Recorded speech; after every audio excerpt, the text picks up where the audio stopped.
Seja bem-vindo a mais um episódio do Dunamis Hangout, nosso podcast de avivamento e reforma. Eu sou Nick Moretti, estou aqui com... Henrique Kriegner, sou eu mesmo. Fala, galera, feliz demais de estar aqui com vocês nesse episódio. A voz do povo, né? A voz do povo. Você sabe que eu sinto saudade do seu podcast. É mesmo? Você deveria voltar. Vou voltar, a voz do Kriegner. A voz do Kriegner. Era um podcast muito bom. Eu ouvia constantemente. Se você quer que volte, coloque aí no chat. Faz tempo, acho que o último episódio foi 2000 Foi na pandemia. Foi na pandemia, exato. Você abandonou. E era muito bom. Era bom. Mas era um desafio, porque a gente resumia as notícias e trazia opinião em 10 minutos. Pô, mas a proposta era muito legal. É difícil. E agora você tá praticando já. Agora eu tô praticando ao vivo. Ao vivo, constantemente na Jovem Pan. E o episódio de hoje... É um isso. episódio de um tema que a gente gosta muito. A gente teve um episódio no ano passado sobre política. Sim, vários, né? A gente falou, acho que... mas a gente teve um do Power Play, né? Exato. Um dos últimos agora em dezembro. E esse daqui é o primeiro episódio da nova temporada de 2025. Olha aí. Olha lá. Bem-vindo à nova temporada de 2025. Começou. Começando com o pé direito. Exato. Porque tem que sempre ser com o pé direito. Você vai entender o porquê. Nunca com o pé esquerdo. Não. Guarda isso dentro do seu coração. Nós temos um convidado muito especial para uma conversa que eu sei que vai ser muito boa para começar o seu 2025. É isso. Esse convidado, vou apresentar então, né? Apresenta. Vou apresentar o convidado. Gente, de verdade, é uma conversa muito boa que a gente vai ter aqui hoje. Ele bateu um recorde agora nessas últimas eleições, que foi o vereador mais votado da cidade mais importante da América Latina. E quando eu falo mais importante, não é porque é a minha cidade, mas é porque é a cidade que tem aí mais resultados econômicos, é a cidade mais populosa, enfim, tem vários outros números. Então, é uma marca gigantesca. É cristão, temente ao Senhor e tá aqui para compartilhar a sua história e também um pouco dos desafios que ele está vivendo hoje. Então, Lucas Pavanato, muito bem-vindo aqui ao nosso podcast. Uma honra estar aqui com vocês. Já acompanhei algumas vezes o podcast, já conversamos sobre amigos meus que estiveram aqui, né? O Gutierrez, um grande amigo. É isso. Então, é uma honra estar com vocês. Cristão e em breve seminarista também. Vou começar um seminário de teologia. Olha aí, que demais, que demais. Então, muito bom. Estamos aí. Muito bom. À disposição de vocês para qualquer polêmica. Boa. Começamos bem. É que a gente teve uma conversa antes e ficou, não, tem algum tema delicado, tem alguma coisa. Aí o Kriegner falou, nossa, a gente tá fazendo muito essa pergunta. Falei, exato. Histórias. É difícil não me entrevistar e não ter um tema delicado. Não, só falo de temas delicados. Mas hoje tudo é delicado, né? Se a gente for falar assim, olha, qual é a cor dessa caneca? Aí, não, pessoal, isso aqui é uma questão delicada, você tem que respeitar. Vai ofender os daltônicos. Os daltônicos, vai ofender aqueles que não enxergam, enfim, ou os que não gostam de caneca.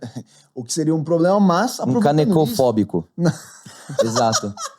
Aproveitando falando de canecofobia... Exato. Eu acho que a gente já pode estender essa pauta e começar. Vamos começar por ela? Eu sei que você quer começar. Eu quero começar muito por ela. Começa por ela. Porque se você colocar aí e procurar nos grandes veículos de comunicação aí, você colocar Lucas Pavanato, vereador de São Paulo, não vai aparecer que ele é o vereador mais votado, nem vai aparecer que ele é talvez cristão, nem vai aparecer que ele tá lutando umas lutas importantes, vai aparecer vereador transfóbico. Então eu quero começar com essa pergunta aqui. Pavanato, por que você é considerado por muitos como um vereador transfóbico? Bom, eu sou o vereador transfóbico para a imprensa.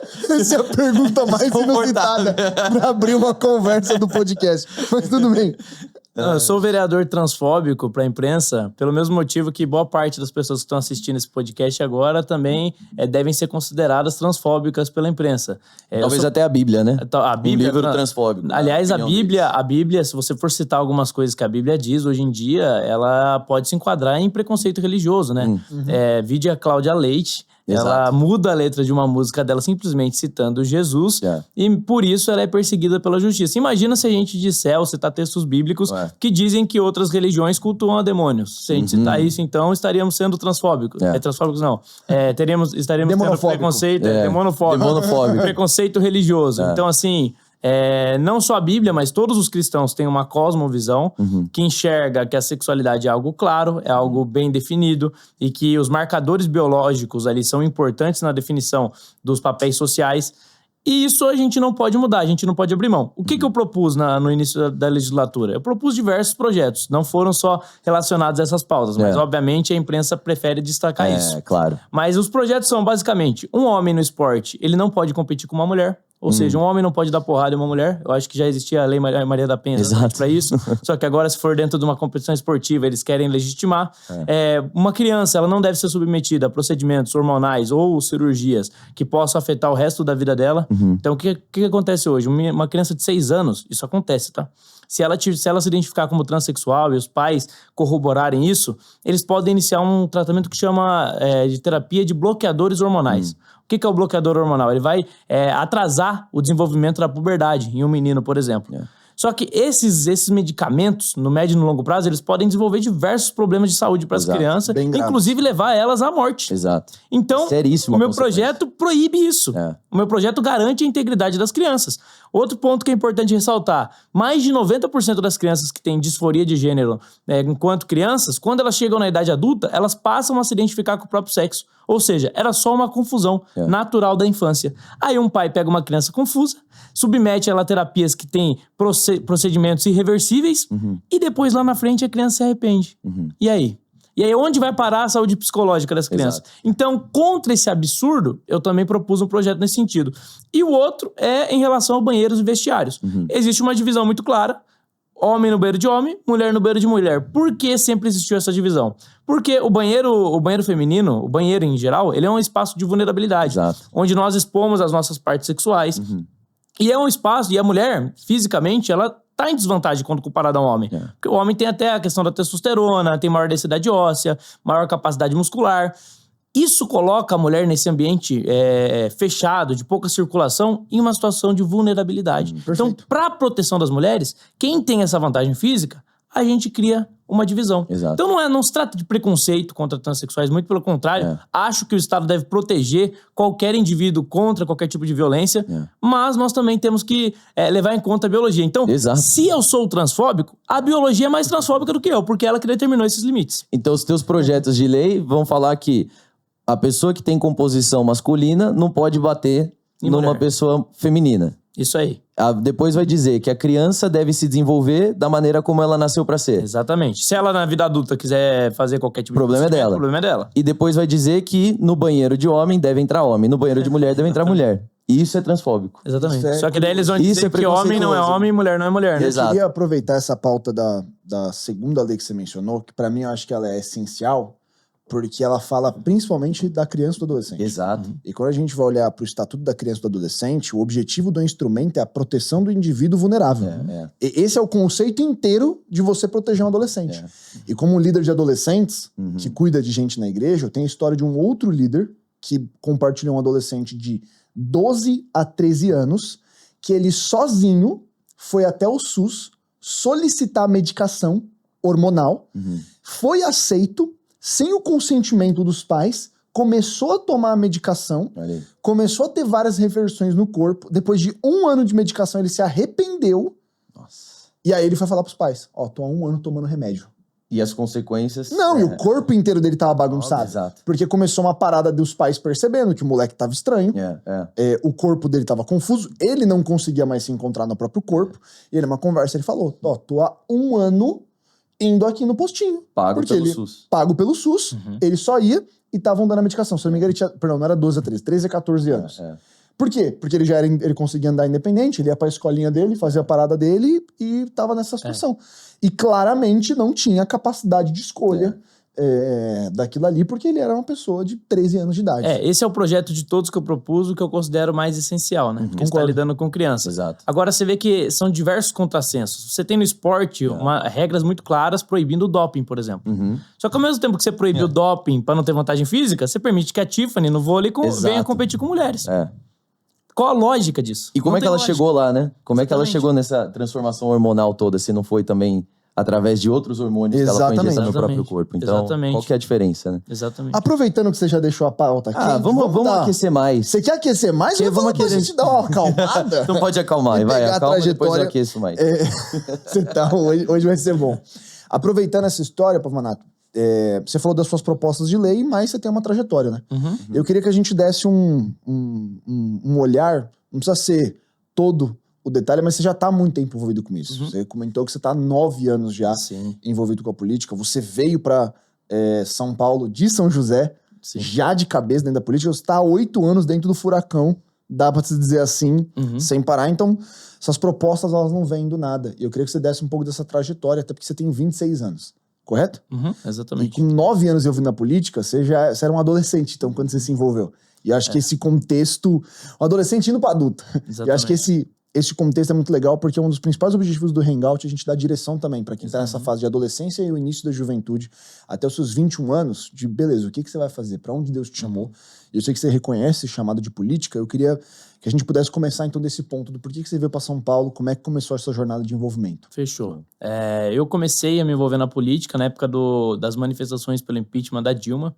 Na verdade, até um pouco antes, na reeleição dela contra o Aécio Neves, a minha família fez muita campanha, e eu também me envolvi nisso, para que ela não fosse eleita. A Dilma é reeleita. Depois da reeleição, para quem não conhece, ainda talvez tenham pessoas mais jovens, né, que não viram. A gente tava na eleição de 2014 aqui. Exatamente. E a Dilma, depois que ela foi eleita, tudo que ela tinha prometido na campanha, ela fez ao contrário logo em seguida. Então houve uma revolta popular muito grande. Junto disso veio diversos escândalos de corrupção. E isso fez com que eclodisse no Brasil grandes manifestações pelo impeachment. Na cidade de São José dos Campos, onde eu morava com meus pais desde os 11 anos, eu fui um dos organizadores dessas manifestações. Certo. Por ter desenvolvido esse trabalho lá, pessoas aqui de São Paulo me viram e me chamaram para trabalhar aqui em São Paulo. Então, eu mudei para São Paulo com os meus 18 anos, morando de favor em um sótão, lá na Vila Mariana. Ganhava R$1.000 de salário e fiquei nessa condição aí uns 2 anos da minha vida. 1 ano e meio, 2 anos da minha vida. No bastidor ali, no ativismo político. Eu gosto de dizer que eu passei por quase todas as fases da política que existem. Então, assim, desde o ativismo lá do começo não remunerado, aí depois o ativismo onde eu já tinha até... virou um trabalho pra mim, né, esse ativismo político. Depois passei de estagiário na Câmara Municipal de São Paulo, comecei a trabalhar com o Fernando Holliday, que era meu amigo. Passei por assessor, cheguei a ser chefe de gabinete do mandato dele. Legal. Depois disputei uma eleição para deputado. Perdi na eleição para deputado, fiz 36 mil votos e acabei não entrando. Isso foi em 22? Foi. 22. Isso. Naquela época eu tava no Partido Novo ainda, Legal. Então acabou que o Novo tava no meio termo ali, que não tinha espaço para esse meio termo. Então você tinha o Bolsonaro, o Lula, o Novo insistiu numa candidatura própria. Também na época ainda tinha aquela questão de não usar recursos públicos, então assim, eu não tive dinheiro algum para fazer campanha. Mas mesmo assim consegui ter um desempenho que na época eu falei, baita expressivo. É um baita expressivo. Pra quem não tem voto. noção de política, você arrancar 35 mil votos na sua primeira saída, estadual ainda. Mano, você saiu bem. E se vê o custo-voto ainda, custo muito barato, porque eu gastei ao todo na campanha foi R$100 mil. Boa parte do meu bolso, inclusive, me endividei pra isso. E consegui com muito pouco recurso. Geralmente o cara, para deputado, aí gasta 2, 3 milhões. Eu gastei com R$100 mil, eu consegui fazer mais voto do que muito político tradicional. Então eu falei, foi uma votação expressiva, vamos continuar, né? Então passou essa eleição, eu me aproximo do Bolsonaro, até algumas mágoas do passado são superadas, alguns atritos que nós tivemos no passado. Me aproximo, conheço também o Nicolas, me aproximo do Nicolas. Legal. Começo a ter essa proximidade com eles e continuo o trabalho que eu já vinha fazendo de muito tempo. Então, em 1 ano, assim, eu saí de... Eu lembro que eu cheguei a ficar como comentarista na Jovem Pan também, durante 3 meses. E eu lembro que a minha primeira participação na Jovem Pan foi no Pânico. Isso faz mais de 1 ano, assim. Mas na eleição fazia mais ou menos 1 ano. E quando a primeira vez que eu participei no Pânico, eu tinha 100 mil seguidores. 1 ano depois, na eleição, eu já estava ali batendo 1 milhão e passando disso. Então, foi um crescimento muito rápido. Né? Muito rápido. Então, esse crescimento rápido, eu atribuo primeiramente a Deus, porque Deus tem planos e tem caminhos que às vezes a gente não controla, né? O mapa não é o território. Exato. Então, quando eu entrei na política, eu tinha um mapa muito claro. E era muito fácil pra minha trajetória. Eu já queria ser deputado, botei na minha cabeça que eu queria ser deputado. Entrei e falei, vou me envolver aqui nas manifestações, vou trabalhar forte, em pouco tempo vou ser assessor. O que aconteceu é que a trajetória foi bem mais longa do que eu imaginava e eu fui conseguir o meu primeiro mandato 9 anos depois. Caramba. Então, assim, uma trajetória que eu... conseguiu bem conseguido, bem né? conseguido. Acho que esse é um diferencial, assim, você não entrou entrado, você entrou, cara, o recorde até acima do que eu imaginava. Exato. Pra ser bem sincero, eu não imaginava uma votação tão expressiva. Eu imaginava que eu seria bem votado, até porque eu tava sentindo muito na rua o reconhecimento das pessoas, né? Tava trabalhando muito também. E quando eu olhava para outras campanhas, assim, eu via que a minha campanha era uma campanha forte. E já tinha tido também erros de outra campanha, né? Então, quando você aprende com os erros, você consegue sentir o que melhorou e consegue ver que a coisa tá andando. Exato. Então, geralmente políticos de rede social como eu têm dificuldade em campanha de rua, porque a gente não tem o traquejo de um político tradicional, né? Sem contar que ainda tem diversas práticas ilícitas que muitos acabam cometendo e que tornam mais difícil ainda essa campanha de rua. Só que dentre os políticos aí de rede social, eu acho que eu consegui me destacar também nessa frente. Aprendi a fazer uma campanha de rua minimamente decente. Legal. E nas redes sociais foi a maior campanha de rede social da história de um vereador no Brasil. Que legal. Krigner, se você puder ajudar a dar uma diferenciação do que é uma campanha de rua para quem tá assistindo a gente, quando a gente fala esse termo, o que é uma campanha de rua? O classicão que a gente vê, né, os políticos que a gente tá acostumado a ver é aquela campanha que o cara vai, aperta a mão de um, aperta a mão do outro, ou lembra aquela imagem da Marta Suplicy andando no centro de São Paulo, ela aperta a mão do manequim da loja, fala muito obrigado, tô junto com você, põe no YouTube, você vai achar isso aí. Que é esse tipo de campanha que o cara vai investindo no relacionamento 1 a 1 e fechando alianças. E aí vai no bairro, vai na liderança do bairro, vai na liderança da loja, do setor e não sei o quê, e vai fechando essas alianças. E tem um outro perfil de candidatos, que são os candidatos que já têm um protagonismo aí nas redes sociais, que o cara vai pela opinião. É um candidato mais ideológico, de mais posicionamento, e você vota nele se você concorda com o que ele tá falando, não necessariamente pelas promessas que ele fez. Acho que eu resumiria desse jeito. Assim. Muito obrigado, Krigner. De nada. Que o Krigner é meu cientista Fecha político, o quadro, entendeu? Entra a vinheta. E volta. É meu mestre em política. E é importante as pessoas entenderem que muitos desses acordos que são feitos por esses políticos tradicionais envolvem dinheiro. Exato. Tanto dinheiro lícito e, às vezes, também, infelizmente, dinheiro ilícito. Especialmente na cidade, né? Campanha para vereador. É muito isso. Você consegue ajudar aqui nesse... Exatamente. Acontece... o voto mais difícil, as pessoas, às vezes, não sabem disso. Mas não é o de deputado. Exato. O voto mais difícil é o de vereador. Exato. É onde você tem mais concorrência pelo mesmo voto e você tem também essa questão da campanha financeira muito presente. Muito presente. Então, o cara que dá a cesta básica, que resolve o problema, que tapa buraco, muitas vezes ele é preferido em detrimento do camarada que tem um discurso mais ideológico. O que é uma pena, né, cara? Porque você vê muita gente que faz isso, entra, e você deve estar vendo isso lá, não vou falar pra você citar nomes aqui, mas você deve estar vendo, que o cara entra, e quando ele entra, é completamente diferente, né? Não tá nem aí mais pro bairro que ele jurou defender. Vou até fazer um apontamento aqui. Muito candidato que durante a campanha é o cristão, é o conservador,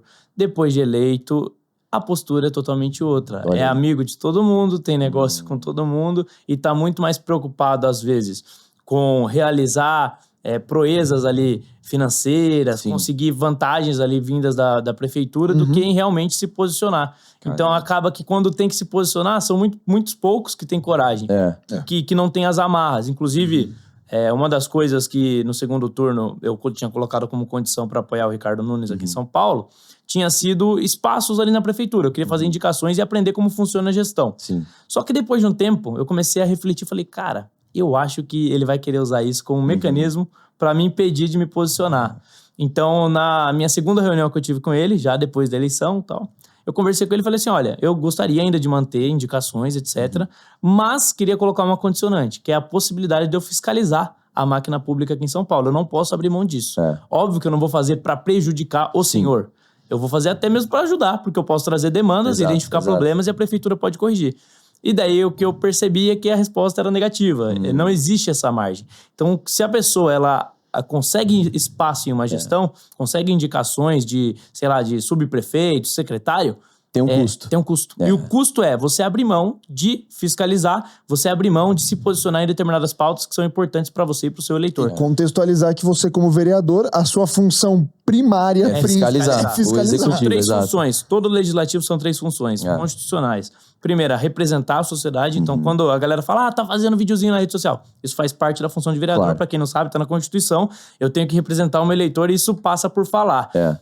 O segundo aspecto é a fiscalização, que é você olhar para o orçamento, olhar para tudo aquilo que é gerido pela prefeitura, identificar os gargalos e apontar também as soluções. Então, esse é o segundo papel. E o último é legislar, então, que é a proposição de leis. Perfeito. Se você perde uma dessas funções simplesmente para manter um acordo, eu acho que não é exatamente para isso que os eleitores votaram em você. Exato. Então, até no meu discurso ali, logo no primeiro dia de sessão, eu já votei contra o PT na mesa da Câmara. E na minha fala eu disse o seguinte, Olha, não é uma questão pessoal com ninguém, mas o meu compromisso maior não é com os políticos que aqui estão. Claro. Meu compromisso maior é com o meu eleitor.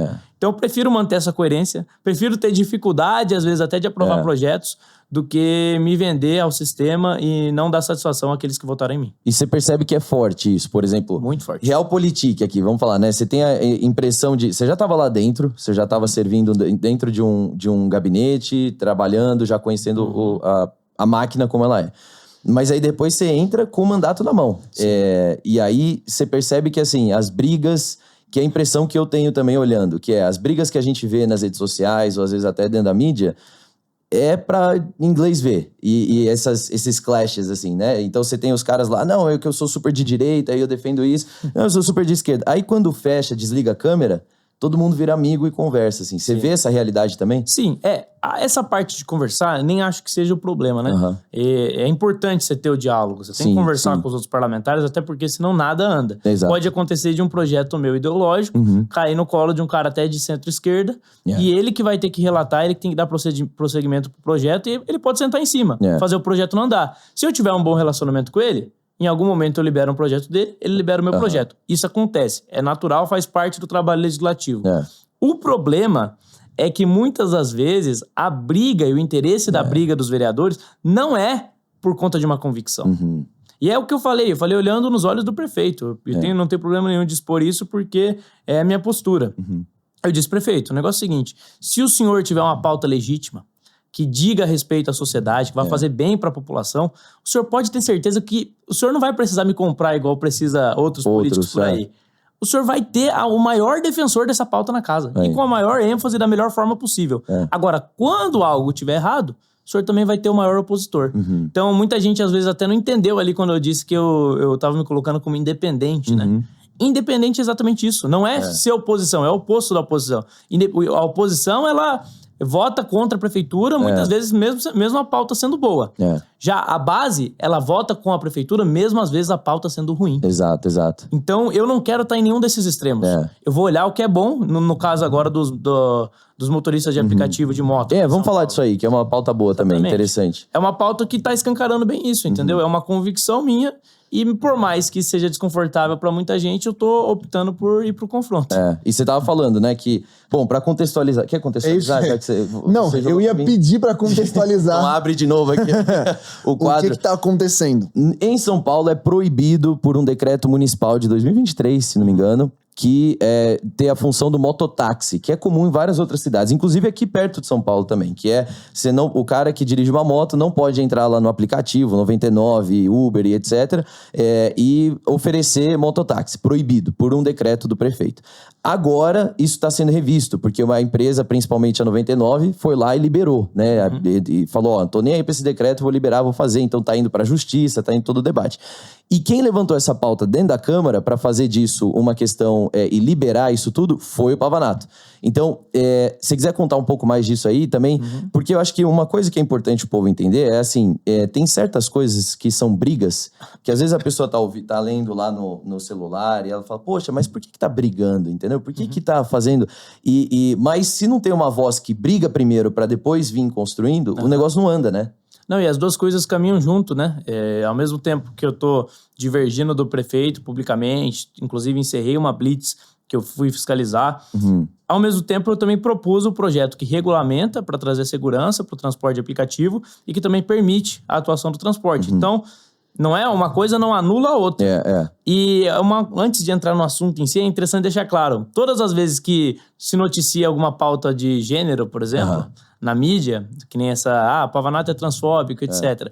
Qual que é o discurso da esquerda para evitar o debate? Eles vão falar, nossa, esse cara aí tem tanta coisa importante, ele não tá preocupado com isso? Eu desafio vocês a entrarem lá na transparência da Câmara, entrarem lá nos projetos de lei da Câmara, me encontre um vereador de esquerda que propôs mais projetos do que eu nesse mandato até agora. Eficiência. Encontrem. Encontrem um vereador de esquerda que propôs 2 CPIs, que CPI, inclusive, exige assinatura de pelo menos 19 vereadores. Eu, no primeiro dia, eu já protocolei 2 CPIs. Ou seja, conseguiu articular ali dentro as assinaturas. Nenhum vereador de esquerda fez isso. Então, eu não tenho o mototáxi. Cadê a esquerda que defende o trabalhador? Foram eles que propuseram liberar o serviço em São Paulo? Não, fui eu. Exato. Quem que organizou a primeira manifestação dos motoristas de aplicativo pela liberação do serviço? Fui eu. Então, essa esquerda que me critica, ela é a que menos trabalha, é a que mais falta, é a que menos propõe projetos de lei. Exato. E daí, quando eu trago uma proposta que é legítima, só que como eles discordam dessa proposta, o que eles fazem? Eles inviabilizam o meu discurso, me deslegitimando, falando, olha, ele não está preocupado com coisas importantes. Quando, na verdade, quem não preocupa nem com as coisas importantes, nem com as secundárias, nem com a terciária, são eles. Que baseado em quê, né? Baseado em quê? O PT mesmo aqui da cidade de São Paulo, muitas das vezes, está ali com o prefeito. Exato. Negocia ali seus interesses políticos, se vende como oposição, mas não é oposição coisa nenhuma.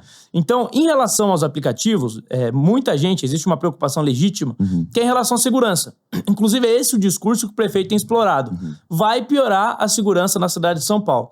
Mas como a gente vai averiguar se isso é verdade? A gente tem que se basear em dados. A segurança em que sentido? A segurança que você aumenta a quantidade de motos. Moto é um serviço que é mais perigoso do que o tradicional, um transporte mais perigoso que o tradicional. Então, tende a aumentar o número de acidentes.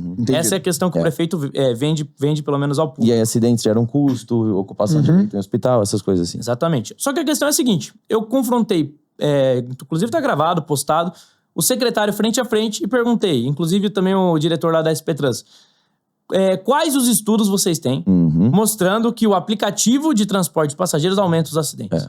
Eles não têm nenhum. Eu tenho estudos da FGV, que eu já apresentei, inclusive, que mostram que não é bem assim. Você teve em Fortaleza, por exemplo, entre 2014 e 2022, um aumento significativo da frota, quase 50% da frota aumentou, e reduziu os acidentes de moto. Ao mesmo tempo, o próprio Ministério do Trabalho, ele indica que os mototáxis têm um índice baixíssimo de acidentes. E por que isso acontece? São Paulo, das grandes capitais, hoje é a única capital que não permite o serviço de moto por aplicativo. E isso acontece porque as plataformas, elas são rígidas nas exigências. Certo. Então, se o motorista, por exemplo, ele se exceder na velocidade, diferente do radar, que ele só vai conseguir pegar um determinado trecho, mas o cara pode ter corrido pra caramba antes de chegar no radar, o GPS consegue medir durante todo o trajeto. E o cara tá fora. Exatamente. Se o cara estiver fora da velocidade, ele é expulso da plataforma. Então existe essa punição que impede o motorista de aplicativo e transporte de passageiros de correr. Ao mesmo tempo, já existe uma legislação federal que permite o serviço, então o decreto do prefeito é ilegal. A Constituição permite esse tipo de iniciativa. Então, uma hora o serviço vai ser liberado pela justiça ou pela lei. Só que o prefeito está falhando na competência dele de regulamentar para tornar o transporte seguro. Então eu estou fazendo o que o prefeito deveria ter feito, propondo uma legislação que garanta ao mesmo tempo a segurança do motorista, a segurança do passageiro e a segurança do trânsito. Então é possível você encontrar o meio termo, só que ele não quer o meio termo. Acredito eu que por conta de lobbies de grandes empresas aí do transporte que não querem mais concorrência, ele tá adotando uma postura belicosa de não aceitar conversas, não aceitar diálogo e não tentar encontrar um consenso que é o melhor para a sociedade. Você tem noção de quanto que a prefeitura cobra de uma moto apreendida, de multa? Não. Por transportar passageiro, tá? Não é porque tem nada irregular, não. Porque tava transportando passageiro. R$7 mil. Nossa. R$7 mil pra uma pessoa humilde. Mas essa apreensão é legítima? Não. Não é? É legítimo. Inclusive, mediante o decreto... Um decreto que não é legítimo. Exato. Aí R$7 mil por quê? Porque você tava roubando? Não. Porque você tava com ruído. Muita gente reclama do ruído das motos, né? É por causa disso? Não, não é. É por conta que o cara tava transportando um passageiro. Então, se hoje eu pego você, tem uma moto, e vou te dar uma carona, a polícia me para, nada vai acontecer. Mas se eu estiver usando o aplicativo e monetizando essa atividade, ela passa a ser crime. Por quê? Porque o prefeito não quer. Porque o prefeito quer dar uma de pai de todos, atender ao interesse de grandes corporações aí. E aí tá, né?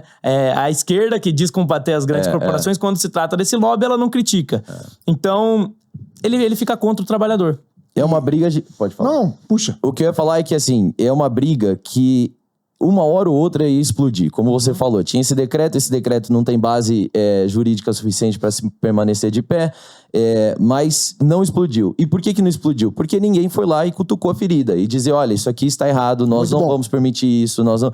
E aí a empresa fez essa pressão também, e aí tentou gerar, mas alguém dentro da Câmara, que no caso foi você, falou, olha, acabou, parou, isso aqui tá errado, né? E eu acho que isso que é um ponto que eu quero trazer aqui de destaque para quem tá assistindo a gente, que é a gente tá acostumado, e até as pautas que você ficou mais taxado agora, que essas leis que estão chamando de transfóbicas, etc., que a gente já provou aqui que não é transfóbico, mas aquela coisa do crente na política vai falar de aborto, casamento homossexual e questões de gênero. É só isso. Não fala de tributação, não fala de pacto federativo, se for para a esfera federal, não fala de questões de mercado, de trabalho, de geração de emprego. E a gente está vendo um exemplo diferente aqui agora, né? E eu fico muito feliz com isso, que é uma geração nova que a gente está vendo agora no Brasil, porque o Pavanato é um dos que estão se levantando aí em outras cidades também, para falar de coisas que são importantes e que mudam a vida do povo. Que é justiça em si. É justiça, exatamente. Você fazer a coisa certa, né? Uma palavra que eu até mencionei numa outra gravação nossa, e que o senhor tem falado muito comigo, é o conceito de benignidade.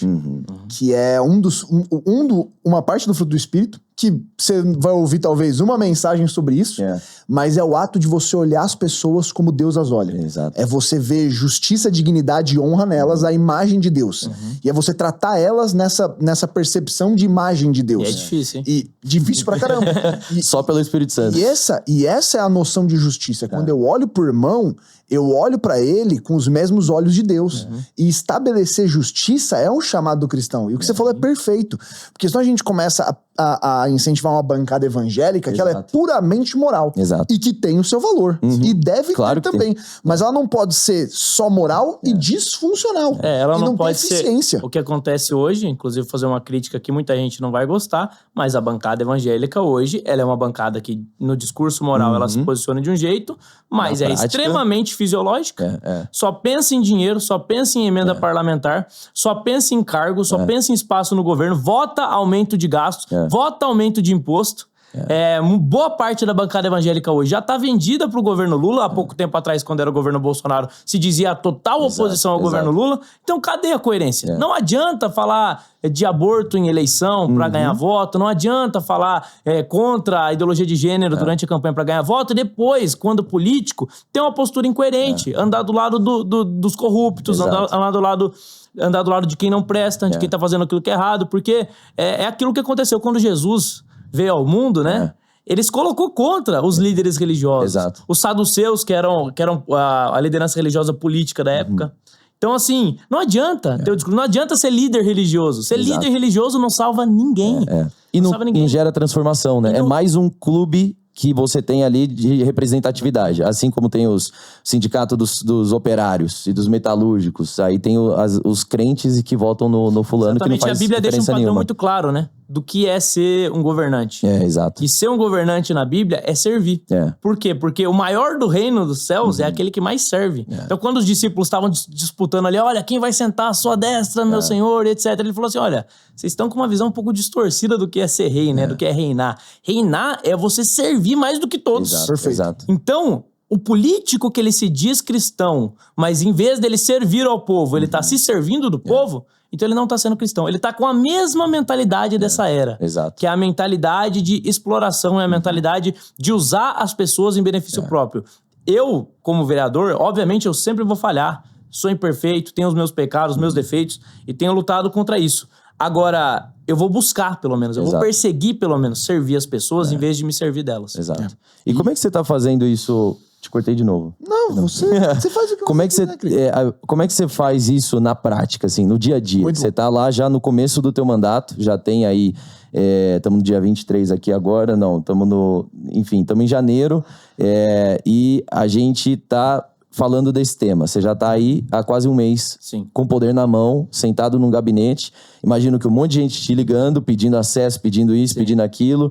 Como é que você tem feito, assim, de forma prática pra galera que tá acompanhando a gente, pra se manter fiel a esses princípios que te levantaram até lá? É bom deixar também as pessoas saberem que nesse primeiro mês de janeiro, geralmente não tem muita coisa. As sessões voltam em fevereiro. Então eu tô tendo essa exposição toda na mídia, o tempo todo o projeto sendo comentado, é exceção. Exato. Tem alguns vereadores lá já trabalhando, mas a maioria ainda tá no recesso, né? Na prática, como que eu vou servir? Buscando bons projetos de lei que realmente resolvam problemas de fato. Então, por exemplo, um dos projetos que eu estou colocando para discussão é o projeto da educação financeira, empreendedorismo e noções de direito nas escolas. Boa. Então, uma coisa que eu sempre percebi, até quando eu era criança, é que você aprende tanta coisa que você nunca vai usar no resto da vida dentro da escola. Exato. E às vezes aquilo que é essencial você não sabe. Nós temos um problema de nível de poupança no Brasil baixíssimo. As pessoas não guardam dinheiro. E isso é ruim para as pessoas que não se planejam e se endividam, mas é ruim também pro Estado como um todo, né? Pro país como um todo. Porque se tem baixo nível de poupança, é menos dinheiro para ser investido no setor produtivo. Exato. Então, uma das minhas propostas é essa. Além de você ter boas propostas, eu tenho que exercer tudo aquilo que a Constituição me confere como poder da melhor forma possível. É normal um vereador, um político fiscalizar o aparelho público? Não é normal, infelizmente. A maioria não fiscaliza. Ou quando vai fiscalizar, olha só, tô vindo aqui, olha como é que tá tudo bom. Combina tudo antes, né? Dá aquela limpada. O prefeito adora fazer isso. Limpa lá o hospital, deixa tudo em ordem, ele chega lá, olha só, gente, tá funcionando aqui tudo bem. Então, eu tô tentando ir nos lugares, ouvir as pessoas. Fui já em algumas UPAs aqui de São Paulo para ver se tinham irregularidades, fiscalizar se os médicos estão trabalhando no horário adequado, porque existem muitas denúncias, infelizmente, existem excelentes profissionais na saúde, mas tem profissional que tá lá, e é aquilo que eu falei, em vez de servir, tá se servindo do povo. Então o cara vai lá, assina a folha de ponto, sai, volta 3 horas depois, enquanto tem gente na fila esperando. E se todos os vereadores tivessem uma postura de estar lá acompanhando para ver se o serviço público está funcionando, muito provavelmente esse serviço melhoraria. Então, essa tem sido a minha postura. Eu estou tentando encontrar os problemas, indo direto, tendo contato direto com as pessoas. Inclusive, nessa discussão dos moto-aplicativos, eu recebi gente de sindicato. Um cara de direita tendo que conversar com gente de sindicato. Para ouvir as demandas deles, tentar encontrar um consenso com a plataforma, né? Se a gente não tiver um consenso, a gente não vai ter como brigar com a prefeitura, que tem muito mais poder. Então, é basicamente isso. É exercer as minhas funções da melhor forma possível, como se eu estivesse exercendo elas diretamente para Deus. Porque quando eu sirvo uma pessoa, o próprio Jesus disse isso, né? Quem me servir um copo de água para algum dos meus irmãos, está servindo a mim. Então, quando eu estou servindo o cidadão aqui de São Paulo da melhor forma possível, seja fazendo projetos de lei, fiscalizando ou de qualquer outra forma, eu estou servindo diretamente a Jesus. Eu estou tentando trabalhar, obviamente que não é algo natural, mas eu tento trabalhar a minha mente para isso. E entender que o processo de fiscalizar, ele promove eficiência. Porque se a pessoa sabe que ela tem como ser pega, a impunidade, ela é talvez a maior brecha para a maldade poder prosperar. Porque se a pessoa faz algo errado e ela não tem consequência, a própria carne pecadora dela iníqua leva ela a querer continuar fazendo. Então, se eu sei que se eu for bater o ponto e ninguém vai me pegar, faz isso todo dia. E vira um ciclo vicioso. Isso serve tanto pro servidor público que tá na ponta, quanto para quem tá lá em cima. Uma coisa que eu percebo, assim, às vezes na mentalidade do político convencional, é que se normalizam condutas ilícitas, condutas que não são apropriadas, porque todo mundo faz. Perfeito. Então, tá todo mundo fazendo, então tá certo fazer. Então todo mundo leva vantagem desse jeito aqui, então tá certo fazer. E é impressionante, cara, como as pessoas são cegas, às vezes, pelo hábito, são cegas, às vezes, por uma cultura. Por exemplo, rachadinha. Exatamente. Um negócio comum que você vai conversar com os caras e tem gente que acha, não, mas é que o sistema te força a fazer isso. Publicamente eles não vão falar pra você isso, mas no bastidor eles falam, não, isso é normal. Não é normal você tomar uma parte do salário de um funcionário seu pra enriquecer a você mesmo, né? Então tem essas coisas... Quem são os vereadores que fazem? Brincadeira, né? Já vamos lá, mais apimentada aqui. O cara já quer acabar com o relacionamento na Câmara. No começo. Você tá numa tensão de transformar esse podcast num caso de família. Revelações. Mas assim, aqui, você tá no limiar de fazer isso aqui virar um plantão de notícias. Mas é verdade. Sabe que eu conversei com muita gente que fala dessa questão de bastidor, assim. E é exatamente isso que o Pavanato tá falando. É uma coisa que vira normal. Todo mundo faz, então você é estranho por não fazer. Sabe o que já aconteceu? Encontra uma lógica, eu posso contar. Né? Cuidado, não conta. Não vou contar. Eu trabalhei anteriormente com o vereador Fernando Holliday, né? Cheguei a ser chefe de gabinete dele. E aconteceu de nós destinarmos recursos de emenda para algumas ONGs, etc., para serviço público. Quando algumas ONGs chegavam para conversar com a gente, elas já chegavam pressupondo que nós íamos levar alguma coisa em troca da destinação da emenda. No orçamento deles, eles já estavam eles já contam. Eles já contam com a corrupção. Que absurdo. Você tem inclusive, o Holiday tá gravado, depois vocês podem procurar. Ele recebeu uma proposta de desvio de emenda. Ele foi na Polícia Civil. E a Polícia Civil iniciou uma ação controlada com ele. Ele gravou as conversas. Inclusive, o vereador falando, ex-vereador, né? Falando abertamente. Lembro disso. Falando pra ele, ó, 20% pra você, 30% pra você. Então, se o vereador tem, sei lá, 5, 6 milhões de emenda por ano, isso, 20 a 30% ele consegue desviar. De formas que é muito difícil você fiscalizar. A ponto de o Holiday ter gravado as conversas. Ninguém foi preso. Exato. O relacionamento lá na casa, na época, pra ele, acabou, porque os outros vereadores passaram a desconfiar dele. Exato. Porque tava todo mundo no esquema, todo mundo fazia igual. E o eleitor não deu importância. Ou seja, é tão incrustado e as pessoas não dão tanta importância pro problema que a coisa flui normalmente e o criminoso nunca é punido. É mais fácil hoje no Brasil você ser punido por crime de opinião, que não existe, com certeza, não tá na Constituição, do que se você cometer corrupção. Exato. Então, se eu der uma opinião hoje aqui, citando a Bíblia, falando que a Bíblia fala sobre determinados comportamentos, mas me opondo, eu posso ser preso, posso ser enquadrado por homofobia, transfobia, posso ser enquadrado por intolerância religiosa. Agora tem até racismo religioso. Tem de tudo agora. Tem de tudo. Tem, como é que a Marina Silva falou? Terrorismo climático. Olha só que coisa. Terrorismo climático. É um novo crime agora, que eu tô tentando entender. O que é o terrorismo climático? Então, eu posso cair numa dessas baboseiras abstratas. Agora, se eu for corrupto, é capaz de eu virar presidente da República. Exato. É o caminho mais fácil. E exatamente o que a gente tá falando é a definição do que a Bíblia fala pra gente ser sal.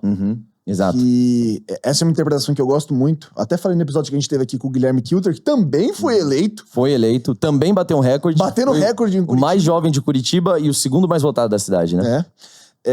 O que seria uma ótima conversa colocar os dois numa mesa. Pô, ia ser legal. Quando já conversei com ele pouca coisa no WhatsApp. Quando o Gui estiver aqui em São Paulo, então a gente vai tentar marcar essa. Exato. E uma coisa que a gente comentou é que a interpretação de ser sal na Bíblia, de sal da terra, vem da prática romana de salgar o campo. De durante um combate militar, o que Roma fazia para inibir uma cidade ou um vilarejo era mandar batedores de cavalo com sacas de sal no cavalo e salgar as plantações, porque a terra se tornava infértil. Então, quando Jesus fala, vocês são luz do mundo, vocês iluminam, vocês habilitam as pessoas a ver a verdade, vocês são sal da terra. Vocês inibem o pecado, vocês inibem a maldade. E essa é a posição de um cristão. Pra mim, nada mostra que você é mais cristão quando você entra numa roda e a galera muda de assunto, porque existe um constrangimento santo de você estar no lugar. Então, os caras podem estar falando todas as bobagens, você entrou, a pauta muda. Ou alguém solta um negócio, a primeira coisa que ele fala é, desculpa. Perdão, esqueci que você é crente. Fui falar disso na sua frente, né? E às vezes a gente não percebe que, na verdade, esse é o nosso papel como cristão. O cara tá se sentindo inibido. E não é um constrangimento de vergonha, é um constrangimento santo. É tipo assim, cara, isso aqui não combina com ele. E o Terry falou uma frase que ela me marcou muito, que ele falou que o caminho pra excelência não é o talento, é ser chato. Quando tem alguém chato, que vai pegar um negócio, que não vai deixar passar, que vai ficar ali. Você pode não ser a pessoa mais talentosa, mas as coisas vão começar a acontecer e funcionar. Porque você inibe a impunidade. Na hora que você sabe que tem um cara que vai ficar caçando tudo e sendo resistência, os caras já começam a ficar, mano, faz não, velho. Vai dar ruim, mano. Vai dar ruim. E começa o corporativismo. Exato. Vamos proteger a nossa classe aqui, ele tá fiscalizando. Cara, é o meu papel fiscalizar. O normal é não fiscalizar. Eu só tô fazendo o meu trabalho. Olha aí. E às vezes pode até ficar soando para as pessoas, nossa, é o santarrão, né? O cara não tem pecado. Muito pelo contrário. Exatamente por compreender a dimensão do pecado humano, por saber que eu sou um pecador, que eu luto dia após dia contra os meus próprios pecados, que eu tenho tentado melhorar, glorificar a Deus, me tornar um ser humano melhor. Por saber a dimensão da minha própria maldade, eu sei que se a gente não for rígido, se a gente não trabalhar duro, o mal, ele prevalece. Em todas as áreas. O pecado, ele corrompe tudo. Não é só o indivíduo. Com o tempo, ele corrompe culturas. Então, você tem uma cultura, às vezes, na política brasileira. Hoje eu vi uma matéria, eu não sei até de onde vem essa fonte, mas que parece que o Brasil é o segundo país que tem um legislativo mais corrupto do mundo. Perde pro Haiti. Caramba. Só perde pro Haiti, cara. Meu Deus. Isso é absurdo. Mas por quê? Porque uma cultura pecaminosa se normalizou. E às vezes quem se diz cristão tá lá vivendo no meio dessa cultura e vivendo de acordo com essa cultura. Tá tudo bem. Capaz de, se Jesus voltasse hoje, da mesma forma que voltou da primeira vinda? A gente sabe que a segunda vinda vai ser diferente. Mas se ele voltasse hoje da mesma forma que na primeira vinda, o que será hoje as nossas lideranças políticas e religiosas? Não, Jesus, não mexe aqui não, que aqui a gente já tem um acordo. Imagina se Jesus chegasse, melasse o acordo dos políticos, dos líderes religiosos. Imagina se Jesus se colocasse apontando o dedo pros pecados e pros erros. Exato. Será que ele não seria rejeitado da mesma forma? Será que nós que condenamos às vezes os romanos e os judeus por terem condenado Jesus, não o condenaríamos do mesmo jeito? Até no livro Os Irmãos Karamazov, tem uma passagem famosa do livro que é o Grande Inquisidor. E que ele que trata exatamente da volta de Jesus, como se Jesus tivesse voltado da mesma forma que da primeira vinda. E os líderes religiosos no livro, eles prendem Jesus. Eles perseguem Jesus, eles não aceitam a mensagem. Então a verdade é que Jesus, ele é muito bom, ele é muito legal quando ele está distante, quando ele não é meu Senhor, ou quando eu uso ele para ganhar os meus próprios benefícios.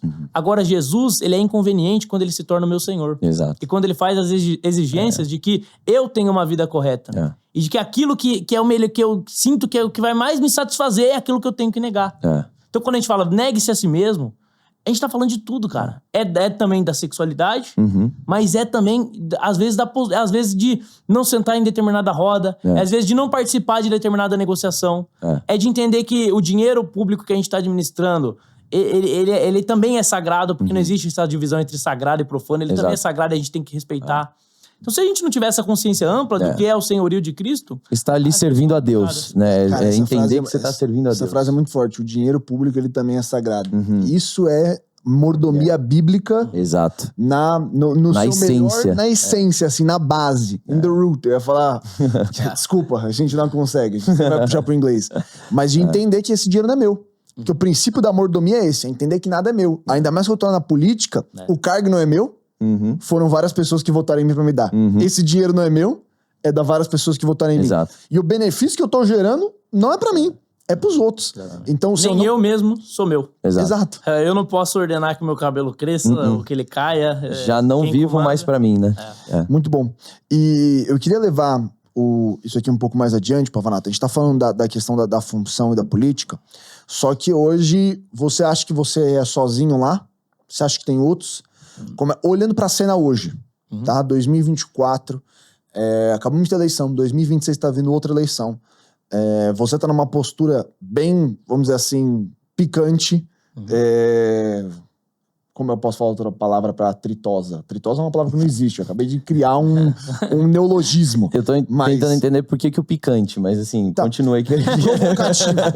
Porque você não faz muita aliança desse jeito, na verdade. Não. Você começa a bater de frente demais. Só enfrenta muita rejeição. Exatamente. Como é que você Posso só fazer um parênteses disso aí? Faz. Que esse é um negócio que muita gente arrega. Nessa hora, nesse especialmente vereador. Por quê?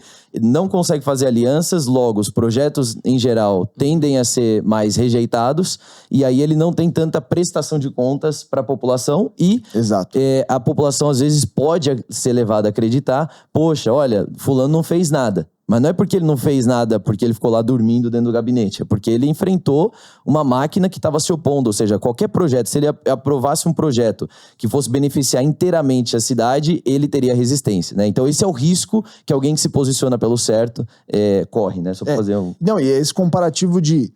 É difícil ser eficiente e tá no atrito e ser provocativo o tempo inteiro. Porque pra conseguir ser eficiente, fazer a parada andar, você precisa de aliança, você precisa de sinergia, de conversa. Mas quando você vai pra um lugar muito confrontativo, você cria uma animosidade. Você até deu o exemplo do Hollywood. Gravou um escândalo de corrupção, pegou todo mundo na mão e ao invés da galera rodar, ele rodou. Porque todo mundo rejeitou e falou assim, mano, não faço nada com você. Não vou conversar com você, não. Então, como é que você olha pro cenário hoje, tendo essa política, e como é que você pensa em articular isso? Porque é uma pergunta sincera, como é que eu consigo garantir eficiência enquanto a gente continua batendo de frente? Existem, obviamente, outros políticos que também são políticos corretos, que não se metem com coisa errada. Uma vereadora que eu tenho uma proximidade boa e que eu sei que ela tem essa postura, é a Sonaira, aqui em São Paulo também, que já está no segundo mandato. Legal. Foi secretária, inclusive, da mulher no governo do Tarcísio.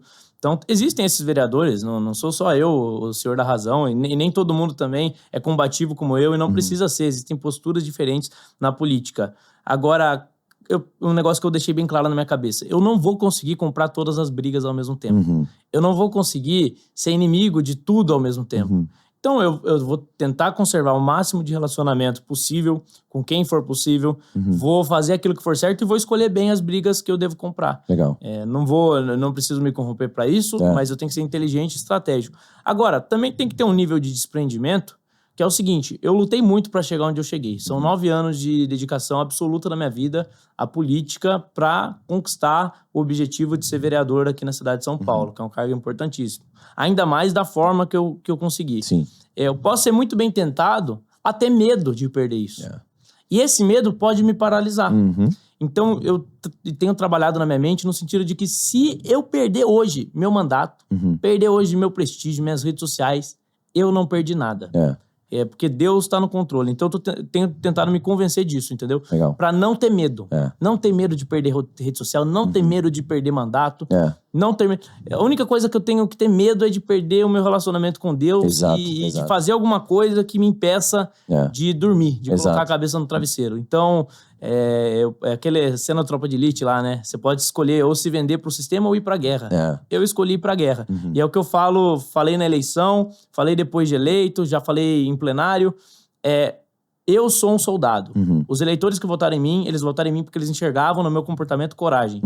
Então agora, com o mandato, eu tenho mais armas ainda pra continuar sendo um soldado. Exato. E eu continuarei sendo um soldado e vou alcançar até onde Deus permitir.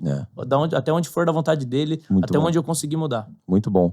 Cara, isso aí eu acho que já fica como um conselho também, né? Pra quem tá pensando aí, sonhando ou sentindo de Deus esse chamado pra entrar pra política e querer fazer a diferença. Agora, se você fosse dar mais algum conselho, o que você falaria pro cara que tá assistindo a gente falando assim, 2028 sou eu lá na minha cidade, lutando pela coisa certa, seja numa cidade pequenininha ou nas grandes cidades, como a gente tá vendo, ou até antes, em 2026, o pessoal que vai se candidatar. O Pavanato que tava em São José. Exato. O que você falaria aqui hoje? Na mesa, você falaria o que agora?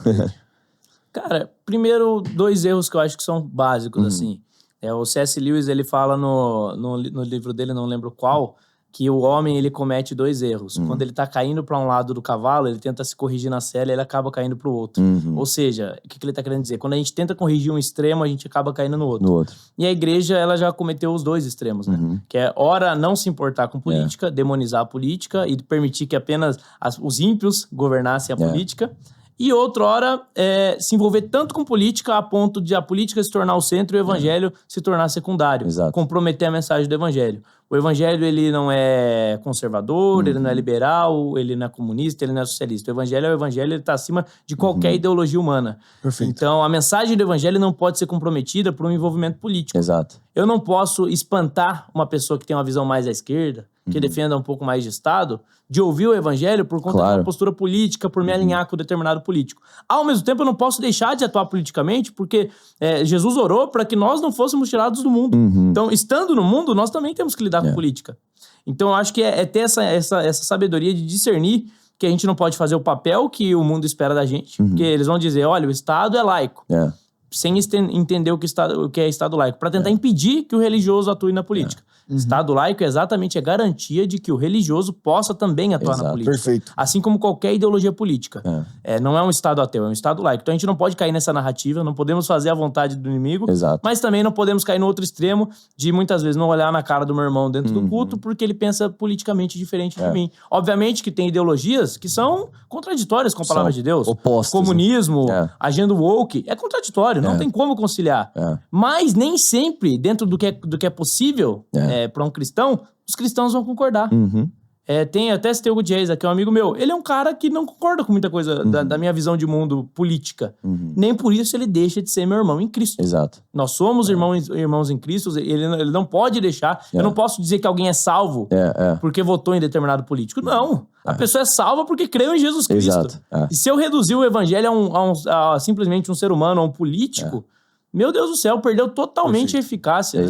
Então, acho que são esses extremos que eu me aconselharia a sempre me policiar. A não entrar em nenhum deles, mas se permanecer fiel à mensagem do evangelho. Diria pra mim, ter paciência, porque no começo a gente sempre é muito afobado, acho que as coisas vão chegar do dia pra noite. Resultado amanhã, cadê? Exatamente. E determinação. Não é no primeiro tombo que pode desistir. Eu perdi a primeira eleição e a segunda eu fui mais votado do país e o terceiro mais votado da história. Então, se a gente tiver essa determinação e a paciência necessária, as coisas acontecem no tempo de Deus. Muito bom. Eu sei que acima de tudo, eu tô honrando a Deus, tô honrando meus pais, e agora eu cheguei muito mais pronto nessa posição de vereador do que se eu tivesse chegado lá atrás, quando eu planejei. Ou seja, foi melhor. Porque até nem tão próximo de Deus eu estava naquela época. E agora eu cheguei numa fase em que eu tô muito mais próximo de Deus. E que eu sei que eu vou fazer muito mais a vontade dele. Então ele me preparou para o período certo. Deus faz tudo na hora certa. Muito bom. Acho que é isso. Muito bom.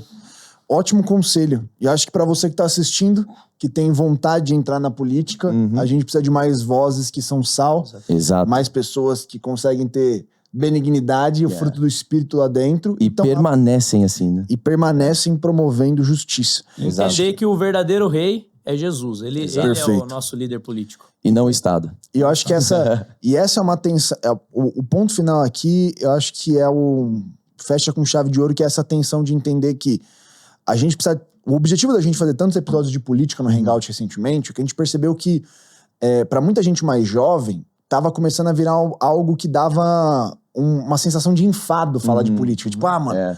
Porque virou tão complexo, tão nebuloso, e uma mistura tão grande, que ao invés de ter que lidar, é igual o fone de ouvido. Tá tão embrulhado que você fica com preguiça. Fala, deixa aqui do lado.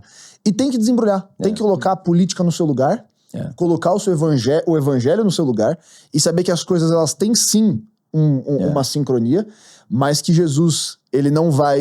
Ele tá diferente da opinião. O cara pode ser petista radical, exato. Mas eu não vou diminuir o valor dele em Cristo Jesus, e eu não vou separar ele por causa dessa posição. Mas eu também não vou ficar passando pano quente e fingir que a gente não precisa falar de política. E eu preciso conciliar esses dois universos. Então acho que a sua fala final aqui, ela encerra perfeito o porquê a gente faz tanto. Porque a gente recebe comentário, nossa, de novo vai falar de política? De novo. Como a gente vai falar de negócios, como a gente vai falar de missões, como a gente vai falar de arte e cinema, que foi um dos episódios que a gente gravou hoje, vai falar de sexualidade, que é o próximo. Tem episódio com o Todd White na semana que vem, que é sobre sobrenatural e evangelismo. Porque a vida do crente, ela não é só esse... Como ler mais a Bíblia e como orar melhor. Não, a vida do crente, ela é uma vida plural que se estende em todas as esferas da nossa sociedade.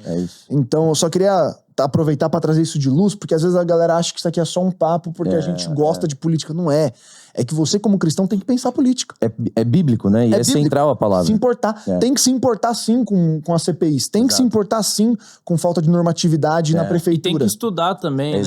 Leiam livros. Tem muito livro de teologia pública, pô. Visões e Ilusões Políticas, do David Coises. Eu acho que é o melhor livro que a gente tem em língua portuguesa para quem quer entender um pouco mais de uma visão crítica que o cristão deve ter da política. Então eu deixo essa sugestão aí para vocês aprenderem mais. Excelente recomendação, Kriegner.